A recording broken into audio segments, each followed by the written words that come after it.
ഞായറാഴ്ച ദിവസം അധികവും ചിക്കൻ ഉണ്ടാവും. പിന്നെ ബിരിയാണി എന്ന് പറയുന്നത് വല്ലപ്പോഴും വെക്കാറുള്ളൂ. പക്ഷേ ഇന്നത്തെ ബിരിയാണിക്കൊരു സ്പെഷ്യലുണ്ട്. കാരണം ഇന്നത്തെ ബിരിയാണിയുടെ സ്പോൺസർ അമ്മയാണ്. വെറുതെ അല്ല കേട്ടാ. പിള്ളേർ പരീക്ഷയ്ക്ക് ഫുൾ മാർക്കോടുകൂടി പാസ്സായാൽ എൻ്റെ വക ബിരിയാണി ആയിരിക്കുമെന്ന് അമ്മമ്മ പിള്ളേർക്കൊരു വാക്ക് കൊടുക്കും. അപ്പോൾ പിന്നെ ഞായറാഴ്ച എല്ലാവരും ഉണ്ടാവുമല്ലോ.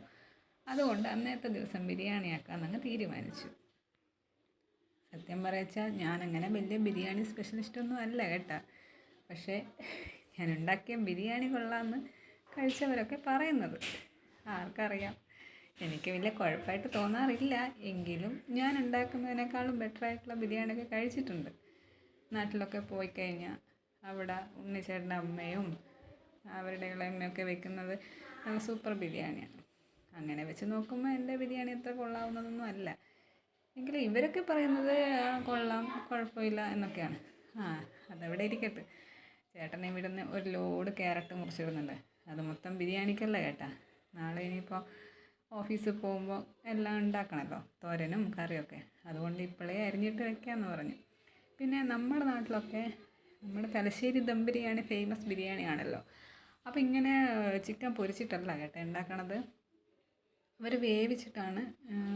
നമ്മൾ കല്യാണ വീട്ടിലൊക്കെ പോകുമ്പോൾ ബിരിയാണീൻ്റെ കൂടെ വേവിച്ചിട്ടാണ് ഉണ്ടാവുക. പക്ഷെ ഞാൻ ഉണ്ടാക്കുമ്പോൾ ചിക്കൻ പൊരിച്ചിട്ടാണ് ഉണ്ടാക്കുന്നത്. ഞാനിത് കല്യാണം കഴിഞ്ഞ് എനിക്ക് തോന്നുന്നു കല്യാണത്തിന് മുമ്പേ എനിക്ക് അറിഞ്ഞുകൂടാത്ത ഒരു 4 വിഭവങ്ങളായിരുന്നു. ഒന്ന് ബിരിയാണി, ഒന്ന് ചിക്കൻ കറി വെക്കണത്, ഒന്ന് സാമ്പാർ വെക്കണത്, ഒന്ന് പായസം ഉണ്ടാക്കണം. ഈ 4 എനിക്ക് അറിഞ്ഞുകൂടായിരുന്നു. മറ്റുള്ളതൊക്കെ ഞാൻ ഉണ്ടാക്കും. മറ്റുള്ള ബ്രേക്ക്ഫാസ്റ്റിൻ്റെയും സാധാരണ പച്ചക്കറിയും മീൻകറിയും ഒക്കെ വെക്കും. പക്ഷേ സാമ്പാറെന്ന് വെച്ചാൽ ഈ മല്ലി ഇലയൊന്നും വറക്കുമ്പോൾ എനിക്ക് ശരിയാവില്ല, കരിഞ്ഞു പോകും. അപ്പം ബിരിയാണിയും ഇറച്ചിയൊക്കെ എന്ന് വെച്ചാൽ നമ്മളെയൊക്കെ ചെറുപ്പകാലത്ത് ഓണത്തിനോ വിഷുവിനൊക്കെ വെക്കുള്ളൂ. നമ്മുടെ മലബാറുകാർക്ക് ഇതുപോലെയുള്ള ഓണം വിഷു വരുമ്പോഴാണല്ലോ നോൺ വെജ് കൂടുതൽ ഉണ്ടാവുന്നത്. ഇവിടെ പറയുമ്പോൾ എല്ലാവരും ഞങ്ങൾ കുറവാണ്, നാണം കെടുത്തും. അത് വേറെ കാര്യം. എങ്കിലും നമ്മളങ്ങനെയാണ് ഉണ്ടാക്കുന്നത്. അപ്പോൾ ഞാൻ പറഞ്ഞു വന്നത് എന്താണെന്ന് വെച്ചാൽ, വിശേഷ ദിവസങ്ങളിൽ മാത്രം ചിക്കനും ബിരിയാണിയൊക്കെ ഉണ്ടാക്കുന്നുണ്ട്. അത് മിക്കവാറും അച്ഛനും അമ്മയായിരിക്കും ഉണ്ടാക്കുന്നത്. നമ്മളൊന്നും ആ ഭാഗത്തോട്ട് അടുക്കാറില്ല. അതുകൊണ്ട് തന്നെ കല്യാണം കഴിഞ്ഞ ശേഷം എനിക്കിതൊന്നും ഉണ്ടാക്കാനും അറിഞ്ഞുകൂടാ. പിന്നെ വേറൊരു കാര്യം എന്ന് വെച്ചാൽ, എനിക്ക് അന്നും ഇന്നും കുക്കിങ്ങിനേക്കാൾ എനിക്ക് താല്പര്യം വീടൊക്കെ അടുക്കി നല്ല വൃത്തിയാക്കി ക്ലീനാക്കി വെക്കുന്നതിനോടാണ് എനിക്ക് കൂടുതൽ ഇഷ്ടം. വൃത്തിയാക്കുക വെച്ചാൽ ചുമ്മാ അടിച്ച് വാരി തുടക്കുക എന്നുള്ളതല്ല. ഒരു സാധനം ഇന്നൊരു സ്ഥലത്താണെങ്കിൽ നാളെ ഞാൻ വിചാരിക്കും അതിനവിടെ വെച്ചാൽ നല്ല ഭംഗി ഉണ്ടാവില്ലേ, ഇങ്ങനെ അറേഞ്ച് ചെയ്താൽ കുഴപ്പമുണ്ടാവില്ലല്ലോ, നല്ല ഭംഗിയായിരിക്കില്ലേ.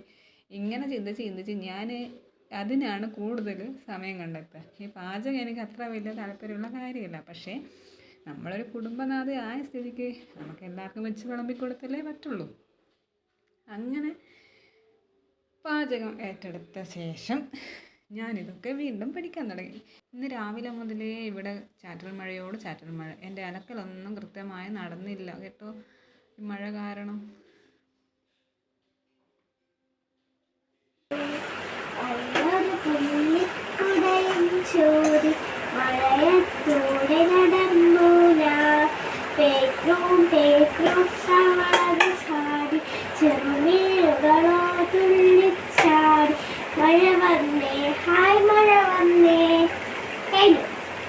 കഴിഞ്ഞാ നല്ല പാട്ടായിരുന്നു. ആരാ പഠിപ്പിച്ചെന്നാ? കൈ കൊള്ളറ, കൈ മാറ്റി.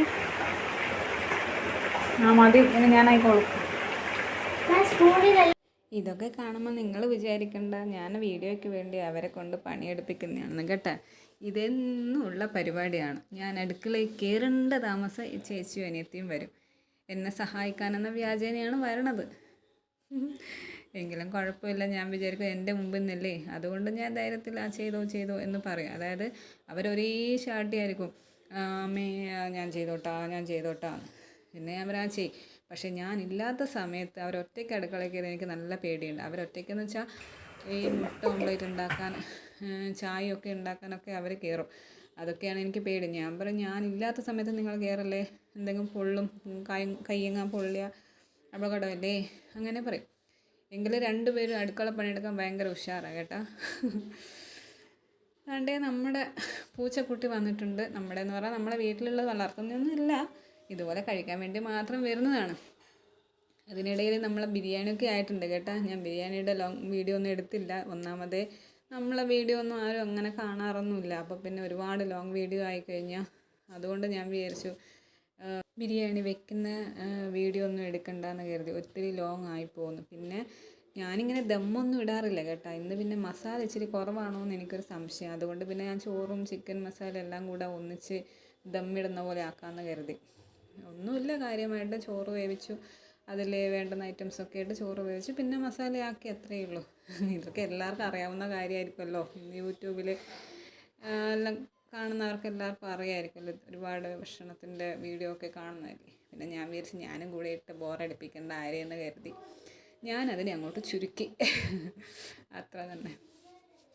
പിന്നെ നമ്മളത് എടുത്ത് കുക്കറിലിട്ട് അതിനെ ഒന്ന് സിമ്മിലാക്കി അടുപ്പത്ത് വെച്ചിട്ടുണ്ട്. ഇനി അത് ആയിക്കഴിഞ്ഞ് തുറന്ന് നമ്മൾ ഭക്ഷണം കഴിക്കാൻ പോവുകയാണ് ഗൈസ്. പിന്നെ ഞാൻ വെച്ച് കഴിഞ്ഞപ്പോൾ എല്ലാവരും രുചിയുണ്ടെന്നൊക്കെയാണ് പറഞ്ഞത്.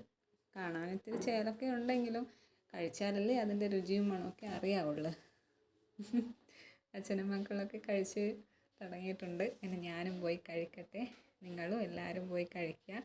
ബിരിയാണി ഒരു 3 ബോക്സ് ഞാൻ എടുത്ത് വെച്ചിട്ടുണ്ട്. അത് ഒന്ന് ചേട്ടൻ്റെ ഓഫീസിലെ സ്റ്റാഫിനാണ്. അപ്പോൾ വൈകിട്ട് വരുമെന്ന് പറഞ്ഞു. അപ്പോൾ അവന് കൊടുക്കാമെന്ന് കരുതി 2 എണ്ണം. പിന്നെ എൻ്റെ മക്കൾക്കും